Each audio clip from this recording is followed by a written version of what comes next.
말씀을 함께 나누겠습니다. 야고보서 3장 1절부터 12절까지 말씀입니다. 좀 긴 말씀이지만 한 절씩 교독하겠습니다. 야고보서 3장 1절로 12절 말씀 한 절씩 교독합니다. 제가 먼저 1절 말씀 봉독합니다. 내 형제들아, 너희는 선생된 우리가 더 큰 심판을 받을 줄 알고 선생이 많이 되지 말라. 우리가 다 실수가 많으니 만일 말에 실수가 없는 자라면 곧 온전한 사람이라 능히 온 몸도 굴레 씌우리라. 우리가 말들의 입에 재갈 물리는 것은 우리에게 순종하게 하려고 그 온 몸을 제어하는 것이라. 또 배를 보라. 그렇게 크고 광풍에 밀려가는 것들을 지극히 작은 키로서 사공의 뜻대로 운행하나니, 이와 같이 혀도 작은 지체로 돼 큰 것을 자랑하도다. 보라, 얼마나 작은 불이 얼마나 많은 나무를 태우는가. 혀는 곧 불이요 불의의 세계라. 혀는 우리 지체 중에서 온몸을 더럽히고 삶의 수레바퀴를 불사르나니 그 사르는 것이 지옥불에서 나느니라.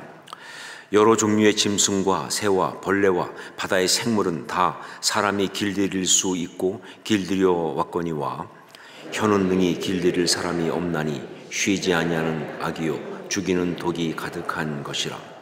이것으로 우리가 주 아버지를 찬송하고 또 이것으로 하나님의 형상대로 지음받은 사람을 저주하나니, 한 입에서 찬송과 저주가 나오는도다. 내 형제들아, 이것이 마땅하지 아니하니라. 샘이 한 구멍으로 어찌 단물과 쓴물을 내겠느냐.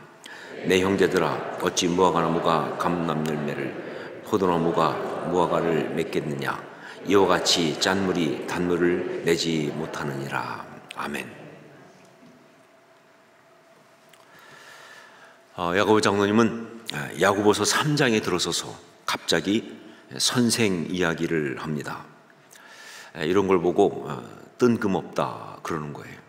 아무리 봐도 이건 뜬금이 없다. 왜 갑자기 여기서 3장 들어서자마자 선생 이야기를 할까? 혹시 제가 스승의 날을 앞둔 수요일에 야고보서 이 부분을 설교할 것을 그때 미리 아시고, 그리고 이렇게 선생 이야기를 하셨나 싶을 정도로 이 선생 이야기는 정말 의외다, 뜬금없다, 그렇게 생각합니다. 근데 그것도 내용이 또 뭐냐? 너희는 선생된 우리가 더 큰 심판을 받을 줄 알고 선생이 많이 되지 말라. 무슨 말인지 언뜻 들어서는 잘 모르겠을 그런 이해가 안 되는 그런 내용이니까 이게 뭐지 싶은 겁니다. 자, 왜 그랬을까요? 무엇을 말하려고 선생이란 단어를 가지고 이야기를 시작하고 있을까요? 자, 여기서 이 선생이란 말, 이것은 헬라어로 디다스칼로스란 말입니다. 디다스칼로스. 그런데 이 디다스칼로스란 이 단어는요, 그 당시에 지금보다는 훨씬 더 넓은 의미로 사용됐단 말이에요. 지금은 선생 그럼 뭡니까? 선생 그럼 뭐예요? 가르치는 사람 아니겠죠? 그리고 그런 가르치는 일에 종사하는 사람. 보통 우리가 선생 그러면 그런 분야에 종사하는 사람, 혹은 가르치는 사람을 이야기하는데, 그 당시에는요, 그것보다는요, 삶을 더 의미 있고 지혜롭게 살려고 하는 모든 사람. 그냥 삶을 그냥 대충 사는 게 아니라, 평범하게 사는 것이 아니라 정말 더 의미 있게, 더 지혜롭게 살려고 하는 모든 사람을 다 지칭하는 말이 바로 디다스칼로스였어요. 그 대표적인 사람이 요즘 그 대표적으로 거기에 해당되는 유명한 사람이 요즘 우리나라에서 다시 뜨고 있는 테스현이에요. 소크라테스. 석공이죠 원래요. 그런데 그 삶을 지혜롭게 의미 있게 살려고 하는 것 때문에 철학자라고 일컬어지는데, 그게 바로 디다스칼로스죠. 그 선생은 바로 그런 사람이다. 자, 그런데 헬라 문화권에서는 그렇게 통용되는데, 그런데 같은 시대 같은 지역이지만 유대인들한테는 좀 더 달라요. 유대인들한테는요, 삶을 의미 있고 지혜롭게 사는 것, 그런 사람을 선생이라고 하는 그것이 아니라, 삶을 의미 있고 지혜롭게 살되 그냥 사는 것이 아니라 하나님 말씀, 율법을 따라서 그렇게 살고 그렇게 가르치는 사람을 디다스칼로스라고 말했어요. 그러니까 유대인들은 사실은 자기들 말로 하면은 랍비예요, 랍비. 랍비를 헬라어로 디다스칼로스라고 이제 번역을 한 거죠. 그러니까 이 디다스칼로스란 단어, 선생이란 말은요, 유대인들한테는 훨씬 특별한 말이었다. 랍비니까. 자, 바로 그래서 우리 그리스도인들에게 이 디다스칼로스는 정말 중요한 말이에요. 왜냐하면요, 바로 이 선생이란 이 말이 예수님께서 공생에 사역할 당시에 사람들이 예수님을 부를 때 부르던 말이었거든요. 예, 굉장히 많은 사람들이 다 뭐예요? 예수님을 디다스칼로스, 선생이라고 불렀어요. 랍비. 예. 뿐만 아니라 사람들이 예수님을 그렇게 불렀을 뿐만 아니라 예수님 당신 스스로도 당신이 뭐예요? 디다스칼로스, 선생이라고 그렇게 사용하셨습니다. 그 중에 유명한 말씀이 바로 요한복음 13장 14절 말씀. 내가 주와 또는 선생이 되어 너희 발을 씻었으니 너희도 서로 발을 씻어주는 것이 옳으니라. 근데 여기 이 요한복음 13장 14절 이 말씀은요, 사실은 그냥 이렇게 말씀하신 것 같지만 이 말씀 속에는 그 당시 또 지금도 그렇지만 교회 안에 있는 두 종류의 말씀에 대한 아주 그 부분을 정확하게 지시하고 있는 그런 말씀입니다.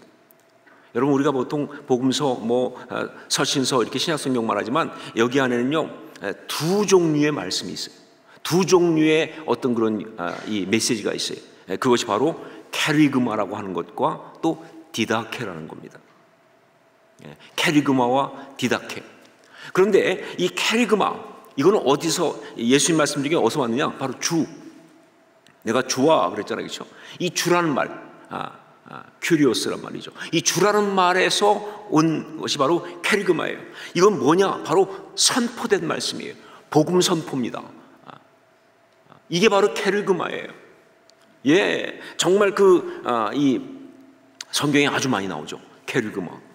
그리고 그 다음에 디다케, 이건 어디서 나온 거냐? 바로 선생이란 말.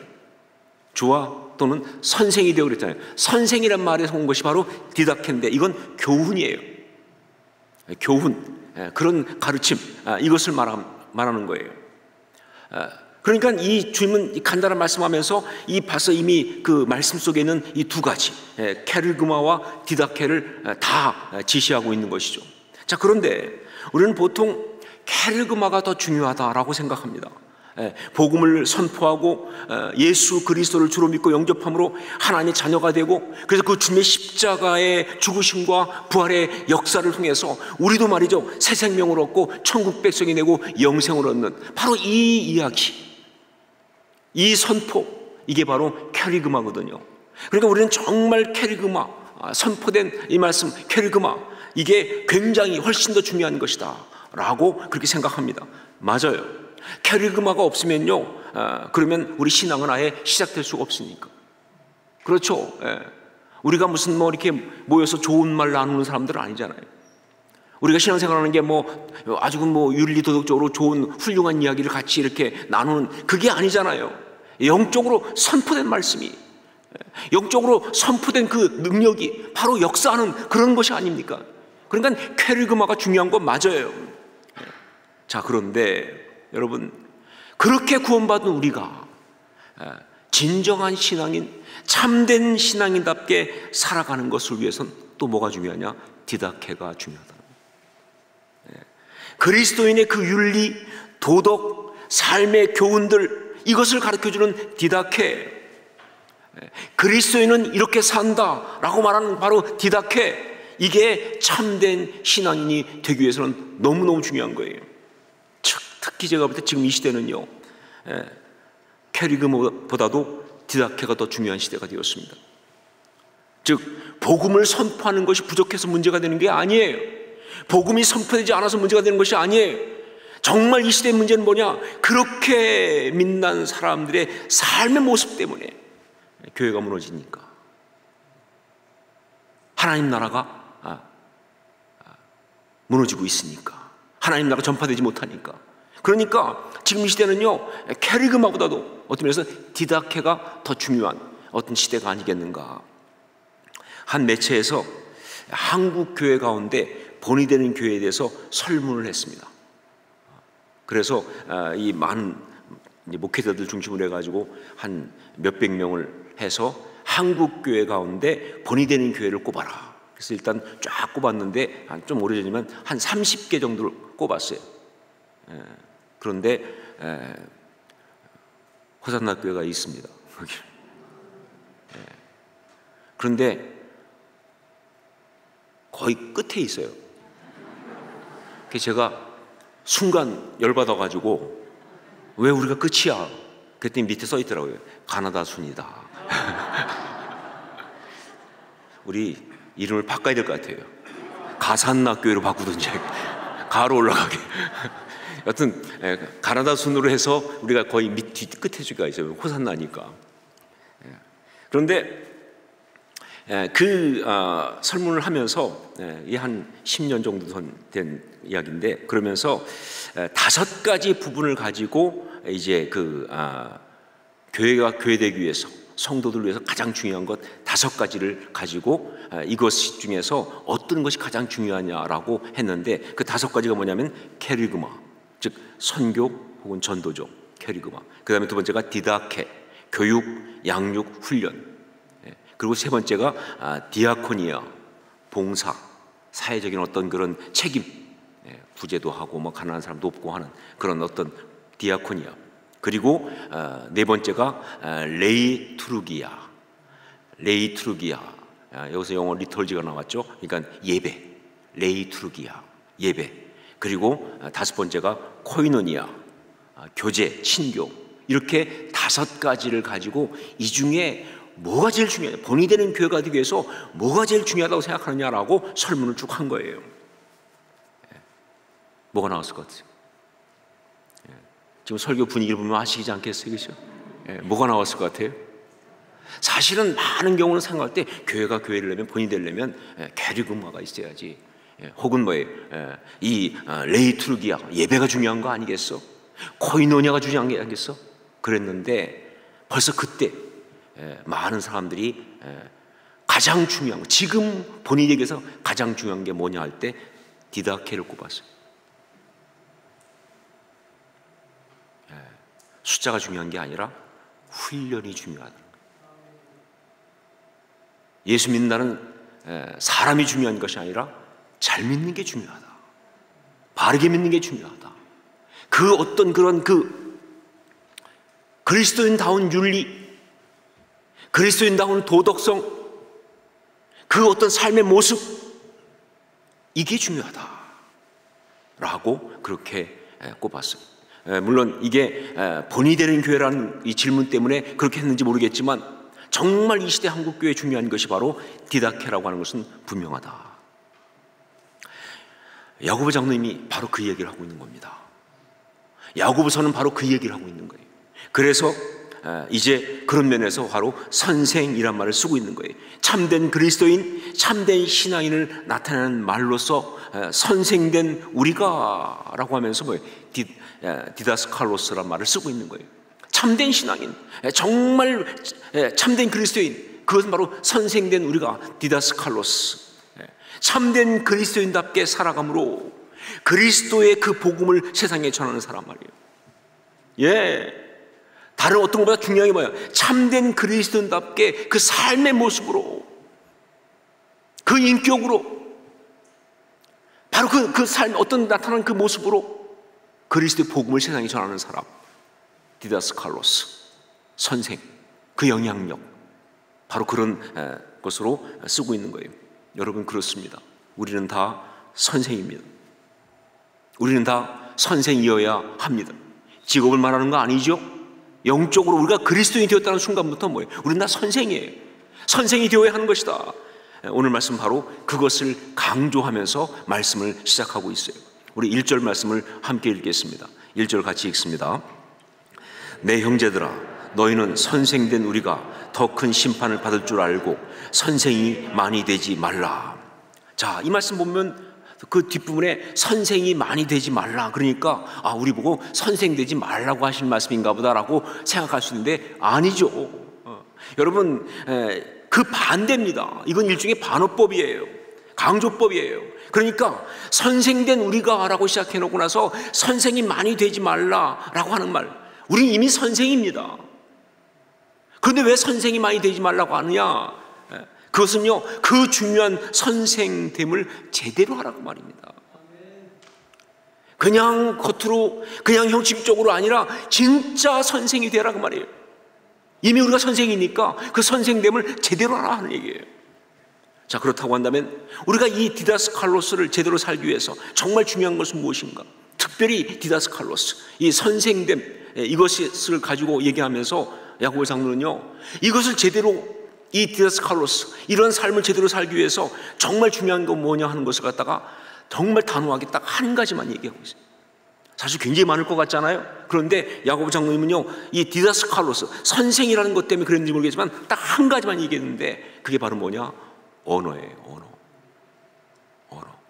어떻게 디다스칼로스, 어떻게 참된 그리스도인으로 살아갈 수 있느냐, 어떻게 우리가 참된 그리스도인으로서 정말 그 귀한 영향력을 미칠 수 있느냐, 다른 어떤 것보다 중요한 게 뭐냐?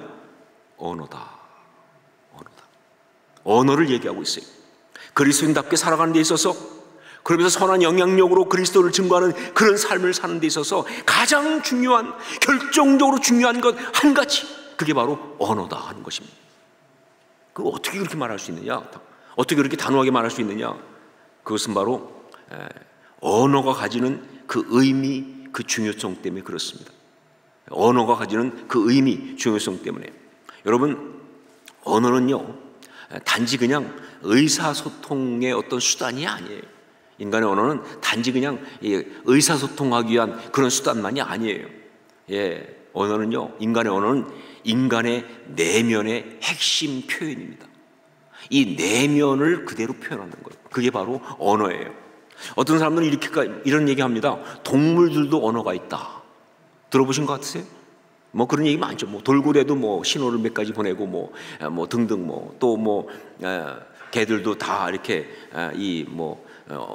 어떤 표시도 하고 뭐 등등. 그런데 여러분, 그렇지 않습니다. 동물들이 필요에 따라서 어떤 신호를 주고받을 수는 있지만 그걸 언어라고 말할 수가 없어요. 그건 언어가 아니에요. 그냥 신호를 주고받는 것이죠. 그렇죠? 여러분, 우리한테 있는 언어는 그렇게 신호를 주고받는 정도가 아니라 바로 우리 사고의 표현이에요. 즉, 내가 지금 생각하고 있는 이 사고 체계를 그대로 나타내는 게 바로 언어예요. 그래서 여러분, 철학에서는요, 현대 철학의 가장 핫한 어떤 분야가 언어 철학 아닙니까? 결국 사람의 이 내면을 갖다가 사고를 알아보려고 하니까 가장 중요한 게 언어다. 그래서 언어 철학이 나왔다고요. 그 정도예요. 자, 그런데 여러분, 성경적으로 본다면, 신학적으로 본다면 언어는 또 그 이상이에요.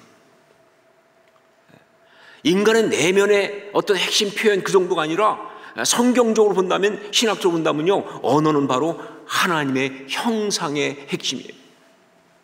하나님의 형상의 핵심이에요. 무슨 근거로 그렇게 말하는가? 그것은 바로 그 언어가 가지고 있는 권위. 언어는요, 그 사람이 가지고 있는 권위를 담은 것이기 때문에 그래요. 그 언어는요, 그냥 언어가 아니에요. 누군가의 말, 유진소의 말, 이 말에는요, 유진소가 갖고 있는 권위가 담겨 있는 거예요. 그게 언어예요. 그러니까 하나님의 형상의 핵심이라고 말하는 거예요. 누군가가 말을 했다고 한다면 그 말 속에는 그 사람의 권위가 들어가 있는 거예요. 그래서 여러분, 미국 영화라든가 뭐 드라마라든가 보면요, 많이 나오는 표현 중에 하나가 뭡니까? You have my word. 이런 표현이에요. You have my word. 그냥 직역하면 무슨 얘기예요? 너는 나의 말을 가졌다. 뭐 이런 얘기잖아요. 그렇죠? 근데 그게 아니라 이것은요, 아주 강력하게 약속한다는 거 아닙니까? 왜? You have my word. 내 권위를 내가 거기다 넣어줬으니까. 내 권위를 다 담아서 너한테 줬으니까. 나의 권위를 너한테 담아서 얘기한 거니까. 그러니까 이것은 뭐예요? 아주 강력하게 약속한다는 거예요. 이게 바로 말이에요. 또 우리가 이 영적 전쟁에서 본다면, 영적 전쟁 강의를 제가 할 때도 많이 말씀드리지만, 여러분, 우리 대적 사단 마귀가 우리한테 지금 노리고 있는 게 있어요. 우리를 공격할 때 우리한테 노리고 있는 것인데, 바로 그게 뭐냐? 하나님께 우리가 받은 권위예요. 마귀는요, 바로 우리의 권위를 노리고 있어요. 그 권위를 속여서 빼앗으려고. 그냥은 못 뺏어요. 권위이기 때문에. 그래서 속여서 빼앗아야 돼요. 그래서 각종 시험을 통해서 각종 유혹을 하면서 우리를 갖다가 이렇게 미혹하는 거예요. 왜? 권위를 빼앗으려고. 여러분 잘 하셔야 돼요. 그냥 엉뚱한 거 지키고 있으면 안 돼요. 집에 있는 금고 지키고 있으면 안 돼요. 권위를 지켜야 돼요. 권위를. 이게 바로 마귀가 속여서 빼앗으려고 하는 그거거든요. 그렇죠? 예. 자, 그런데 여러분, 그 권위, 그 마귀가 그렇게 뺏어가려고 하는 우리한테 있는 하나님 주신 그 권위가 최종적으로 그대로 드러나는 게 바로 뭐냐? 그게 언어거든요. 그래서 여러분 사실은 몰라서 그렇지 가장 치열한 영적 전쟁의 현장은 언어입니다. 이 언어 가지고 싸우는 거예요. 이 언어 가지고 그 싸움을 하는 게 바로 영적 전쟁이에요. 언어가 정말 치열하다. 자, 살다 보면 힘들고 어려울 때가 있습니다. 일이 잘 안 풀릴 수가 있어요. 원치 않게 정말 어려움을 겪을 수 있습니다. 건강의 어려움도 있을 수 있고, 경제적 어려움이 있을 수도 있고, 관계가 힘들 수도 있고, 진짜 내 생각엔 이건 절대 아니다 싶은 것까지 다 빼앗길 정도로 무너지는 상황이 올 수 있어요.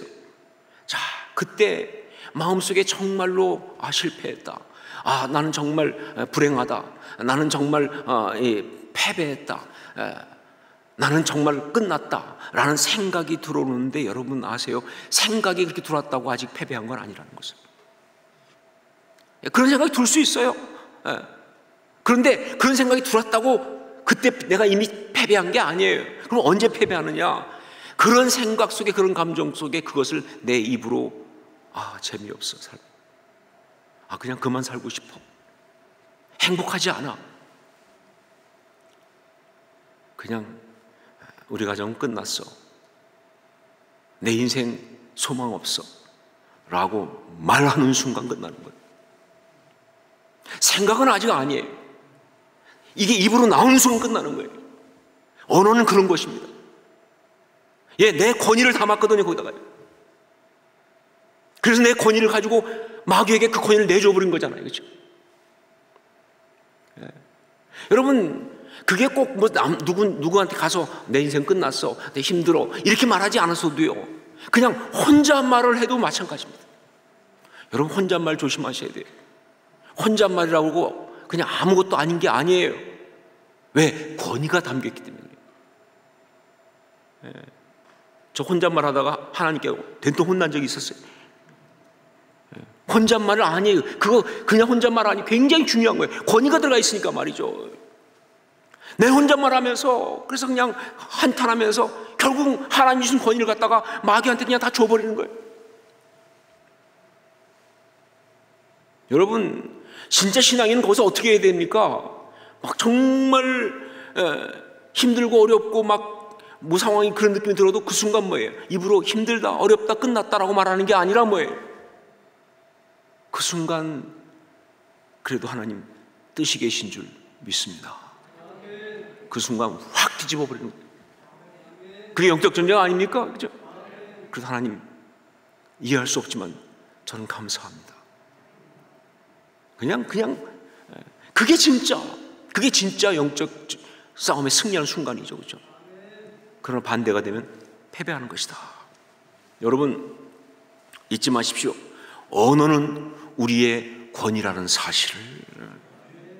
그러니까 우리가 신앙생활하면서 이것을 정말 잘 다뤄야 돼요. 어떤 것보다 언어를 잘 다뤄야 돼요. 아니, 신앙생활하는 것만 위해서가 아니라 그냥 진짜 삶 자체를 행복하게 잘 살려면요, 무엇보다 언어를 잘 다뤄야 돼요.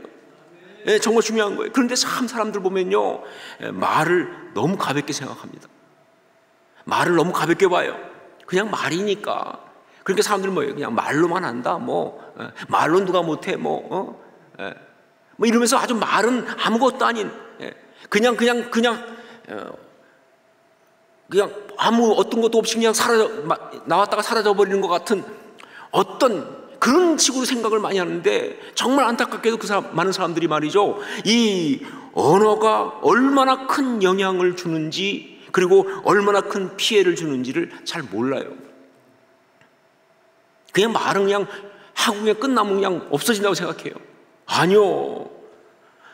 여러분, 특히 또 무서운 게 뭐냐? 많은 사람들이 이 언어가 얼마나 무서운 폭력이 될 수 있는지를 모른다는 거예요. 특별히 이 언어가 정말 기가 막힌 어떤 능력도 있지만 엄청난 폭력이 될 수 있다는 것을 너무 모른다는 거예요. 제가 인터넷으로 뉴스를 보는데 그날 어제인가 오늘인가 하여간 스스로 목숨을 끊은 사람 기사가 2개가 났더라고요. 같은 날인데 스스로 목숨을 끊은 사람 이야기가 2개가 났어요. 그래서 보게 됐는데 하나는 뭐냐, 60대 중반의 어떤 분인데 이분이 시골에서 살던 분이에요. 그런데 이분이 그 중고차 사기단한테 사기를 당해가지고 그것 때문에 그걸 고발하는 내용의 유서를 남기고 스스로 목숨을 끊었어요. 그 내용을 보니까 이분이 이제 충북 제천에 사시는 분인데 농사일을 하기 위해서 트럭이 하나 필요했어요. 그런데 딱 인터넷 보니까 자기가 딱 찾는 트럭이 너무 싼 값에 나온 거예요. 여러분, 너무 싼 값에 나온 건 절대로 가시면 안 됩니다.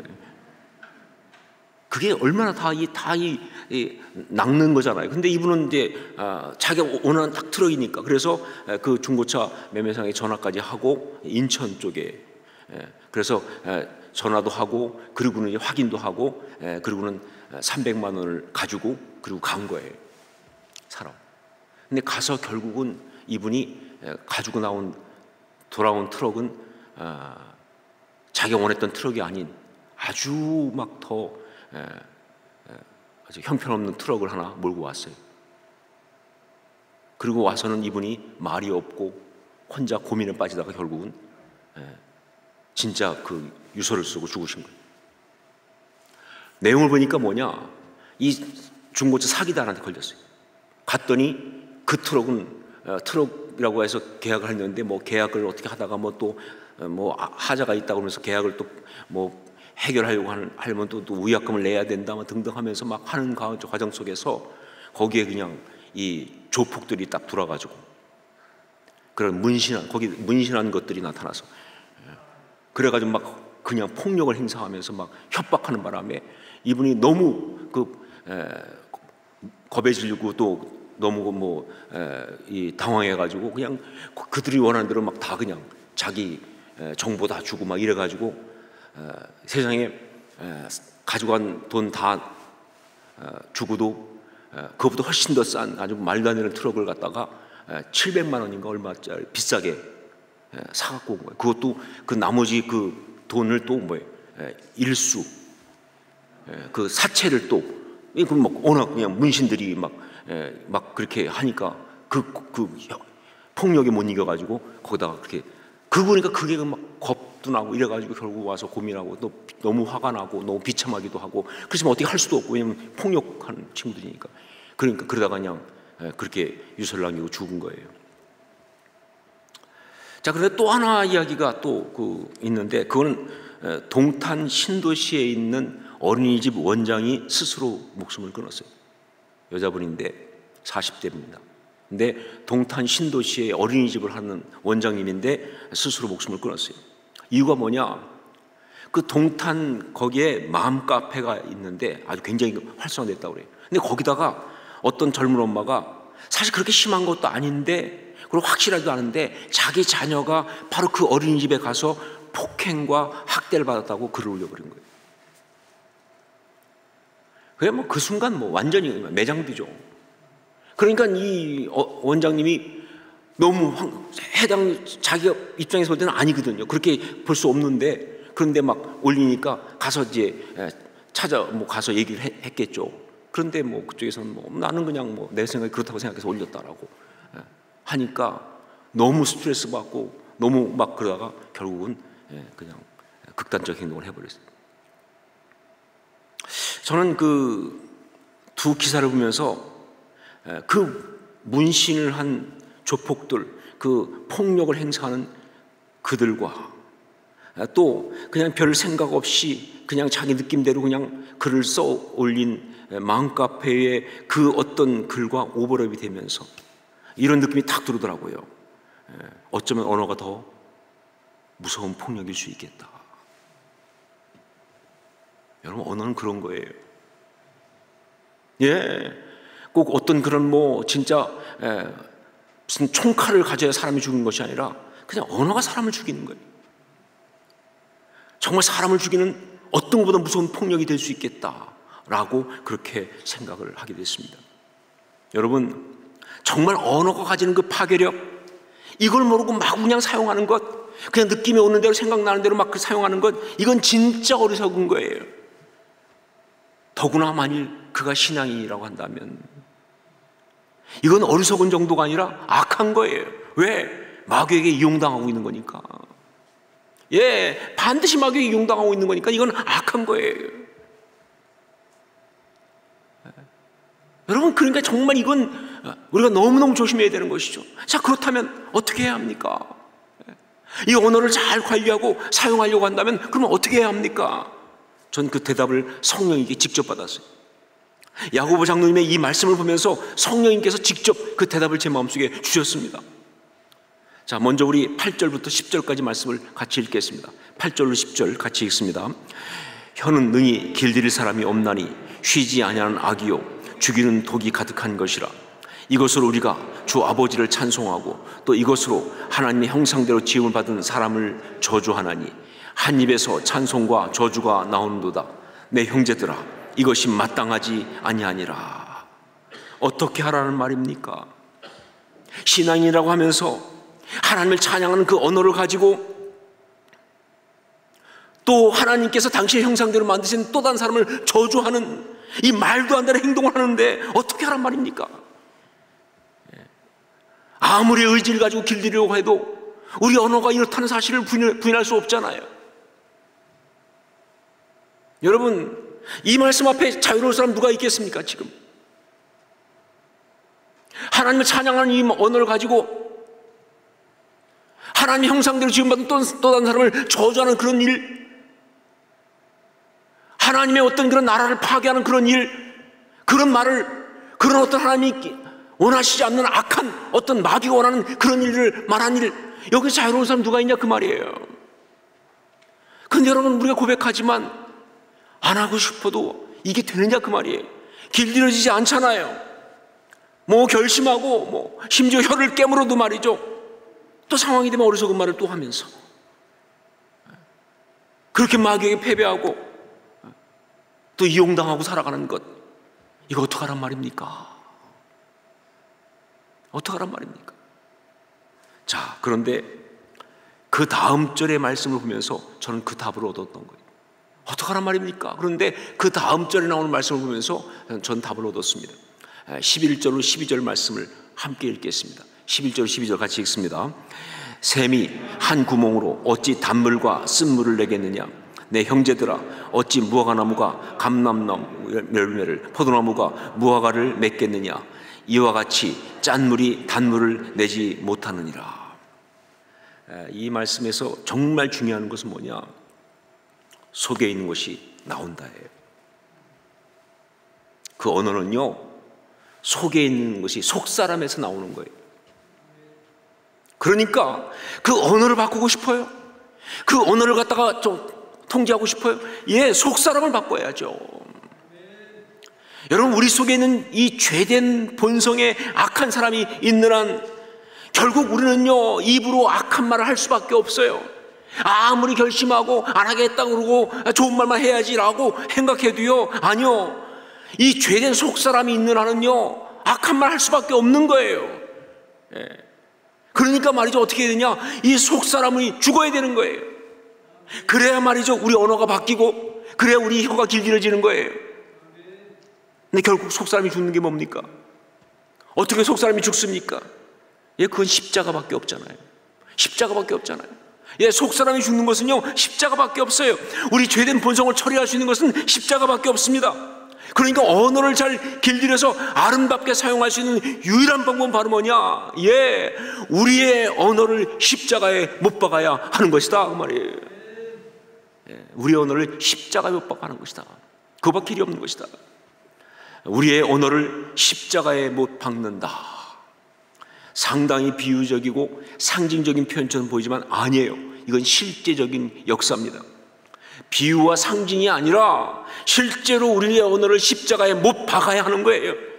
자기 속에서 상하고 어떤 그런 그 악한 감정이 올라와서 그걸 언어로 말하려고 하는 그 순간에 주님의 그 십자가를 붙들고 그 십자가에 그 상하고 악한 말을 못 박아야 되는 거예요. 이게 신앙인이에요. 그 순간 못 박으면, 못 박지 못하고 그냥 그걸 처리하지 못하면요, 그 신앙이 없는 거죠. 언어를 십자가에 처리 못하면서 어떻게 신앙이 있다고 말합니까? 그건 진짜 신앙이라고 말할 수 없는 거예요. 예, 그 순간 그 언어를 십자가에 못 박아 처리해야 되는 거예요. 성도들끼리 모여가지고 자신도 모르게 혹은 알면서도 말이죠, 다른 성도를 죽이는 말을 하고 있을 때, 그러면서 공동체 가운데 마귀가 역사하는 어떤 그런 말을 하려고 할 때, 바로 그때 신앙의 사람은 그 언어를 십자가에 못 박아야 되는 거예요. 그게 신앙의 사람이죠. 구체적으로 어떻게 하는 것인가? 구체적으로 어떻게 하는 것인가? 첫 번째, 늘 자신의 입술을 십자가에 처리하는 그런 기도를 드리십시오. 늘 자신의 입술을 십자가에 처리하는 그런 기도를 드리십시오. 감정이 막 올라오고 마귀에게 막 미혹당하는 순간은 어떻게 보면 too late, 이미 늦었습니다. 그때 가서 하기에는 사실 쉽지 않아요. 성령이 역사하시면 물론 할 수 있지만 그게 쉽지 않아요. 그러니까 정말 중요한 게 뭐냐, 평소에 기도하면서 입술을 십자가에 처리해야 돼요. 내 입술을 십자가에 처리하는 그런 기도를 드려야 됩니다. 예, 그냥 늘 드리세요. 늘 기도할 때마다 주님, 내 입술을 주님의 십자가에 올려드립니다. 이 입술이 우리 주님의 그 십자가의 대속의 은혜로 이미 깨끗게 되었음을 선포합니다. 그 십자가의 은혜 가운데 나의 입술이 늘 있게 하옵소서. 예, 기도하고 또 기도해야 되는 거예요. 우리 한번 이 기도문을 같이 한번, 제가 예를 들어 놓은 것이지만, 여러분이 기도할 때마다 반드시 먼저 입술을 십자가에 처리하는 기도를 해야 되기 때문에 이것을 같이 한번 함께 우리의 기도로 올려드렸으면 좋겠습니다. 함께 이 기도를 올려드립니다. 주님, 나의 입술을 십자가에 올려드립니다. 이 입술이 우리 주님의 그 십자가의 대속의 은혜로 이미 깨끗게 되었음을 선포합니다. 그 십자가의 은혜 가운데 나의 입술이 늘 있게 하옵소서. 예, 주님, 이 입술 주님의 십자가에 올려드립니다. 예, 이 입술이 이미 예수 그리스도의 십자가의 그 대속의 은혜로 깨끗되었음을 선포합니다. 그러니까 더러운 말이 여기서 나오지 않게 하여 주옵소서. 그 십자가의 은혜 가운데 내 입술이 늘 있게 하옵소서. 기도하고 또 기도하고 또 기도해야 돼요. 그게 신앙이죠. 그것이 십자가의 그 언어를 못 박는 작업이에요. 두 번째는 나의 언어를 십자가에 메어 다십시오 하는 겁니다. 나의 언어를 십자가에 메어 다십시오. 여러분, 언어가 선포되기 전에 먼저 그것을 십자가에 메어 달고 영적인 시선으로 보는 것, 이게 바로 또 그 언어를 십자가에 못 박는 거예요. 여러분, 사람들은요, 자기가 얼마나 어리석은 말을 하는지 잘 몰라요. 자기 감정에 빠져 있다 보니까, 자기 논리에 빠져 있다 보니까 이게 굉장히 옳은 것처럼, 당연한 것처럼 그렇게 어리석게 생각하고 그렇게 악하게 말을 한다, 그 말입니다. 하지만 참 신앙의 사람은 어떤 사람이냐, 바로 그런 말이 올라올 때 바로 그것을 갖다가 그 순간에 그 말을 십자가에 메어 다는 거예요. 마치 뭐예요? 광야에서 불뱀이 올렸던 사람들한테 그 장대에 불뱀을 메어 달듯이. 그리고 쳐다보면요, 얼마나 추한지 그게. 그리고 쳐다보면요, 그게 얼마나 악한지 보입니다. 내 감정이 빠졌을 때는 안 보여요. 십자가에 메어 달아놓으면 보여요. 그러면서 그 순간, 아, 이것이 이렇게 악한 말인데, 이게 이렇게 추한 말, 이게 이렇게 부질없는 말인데, 이렇게 정말 하나님을 아프게 하는, 하나님의 마음을 아프게 하는 말인데, 이걸 보게 되면요, 그 언어를 바꿀 수가 있어요. 십자가에 매어 다는 거예요. 여러분, 십자가의 중요한 기능이 뭔 줄 아시죠? 나의 죄를 객관적으로 걸어놓는 겁니다. 그게 십자가예요. 십자가 달리신 예수님은요, 바로 우리의 죄된 모습 그거잖아요. 상한 모습 그거잖아요. 추한 모습 그대로 달리셨잖아요. 모세가 광야에서 뱀을 든 것 같이 인자도 들려야 하리니, 그거 아닙니까? 그렇죠? 그래서 우리의 언어를 십자가에 매다는 작업을 자꾸 해야 돼요. 그냥 생각난다고 말하는 것이 아니라 이 언어를 객관적으로 영적으로 바라볼 수 있어야 돼요. 매달고. 그런 영성이, 그런 영적인 어떤 깨달음이 여러분 가운데 있을 수 있기를, 제게 있을 수 있기를 주의 이름으로 축원합니다. 그래야죠. 세 번째는 나의 언어를 십자가의 능력으로 바꾸십시오 하는 겁니다. 나의 언어를 십자가의 능력으로 바꾸십시오. 언어는 유혹입니다. 그렇게 말하고 싶어서 참을 수가 없는 게 언어예요. 몰라서 그렇게 말하기도 하지만 참 많은 경우는요, 그것이 악하고 추한 것임을 알면서도 참지 못하니까 말하는 거예요. 그러니까 사람들이 다 이렇게 말하잖아요. 말 안 하려고 그랬는데. 말 안 하려고 그랬으면 하지 말아야지. 저도요, 정말 너무 많은 경우 심지어 말하지 않겠다고 결심한 말까지도 결국은 또 얘기하다가 뭐 제 상처를 좀 자극하고 상황을 자극하면요, 그냥 이게 막 나와요. 너무 하고 싶어서. 다른 사람 욕 너무 하고 싶어서. 다른 사람 흉보는 거 너무 하고 싶어서. 자기 자랑 너무 하고 싶어서. 마귀가 좋아하는 그 모든 그 악한 어떤 그 본성들 이야기 너무 하고 싶어서 말이죠. 이게 정말 얼마나 정말 우리는 이 유혹에 약한지 몰라요. 바로 그래서 십자가의 대속의 그 능력이 필요합니다. 정말 그 나의 언어가 바뀌도록, 저주의 말이 축복으로, 절망의 말이 소망으로, 이기적이고 상한 그런 말이 감사와 기쁨으로, 무엇보다 나의 이 죄된 언어가 하나님의 언어로 바뀌도록 말이죠. 십자가의 대속의 은혜가 필요합니다. 십자가 역사하면요, 말이 바뀌어요, 진짜로요. 여러분, 우리는 가끔 정말 놀라운 간증을 듣잖아요. 그렇게 상처받고 그렇게 힘든 사람인데 찾아가서 오히려 용서를 선포하고, 정말 그러면서 진짜 내가 먼저 당신 앞에 화해를 요청합니다 하고 나가는 기가 막힌 언어들을 보잖아요. 그렇죠? 여러분, 그게 어떻게 가능한 줄 아세요? 십자가가 역사에서 가능한 거예요. 사람 의지 중에 그럴 사람은 아무도 없습니다. 원수를 사랑하라, 십자가가 있으면 가능한 거예요. 원수를 어떻게 사랑합니까? 원수는 원수인데. 십자가가 있으면 가능한 거예요. 바로 그런 십자가가 언어를 바꿉니다. 진짜 인간의 죄성에서 나온 그 말이 바뀌어가지고 너무 하나님의 언어가 나와요. 하나님의 언어가 나와요. 나의 언어를 십자가의 능력으로 바꾸셔야 한다. 그게 신앙입니다. 날마다 자신의 언어를 십자가에 못 박는 이 시대의 진정한 신앙인 디다스칼로스, 정말 선생된, 신앙의 선생된 그런 사람으로 그렇게 살아갈 수 있기를 주의 이름으로 축원합니다. 이게 야고보 장로님의 메시지입니다.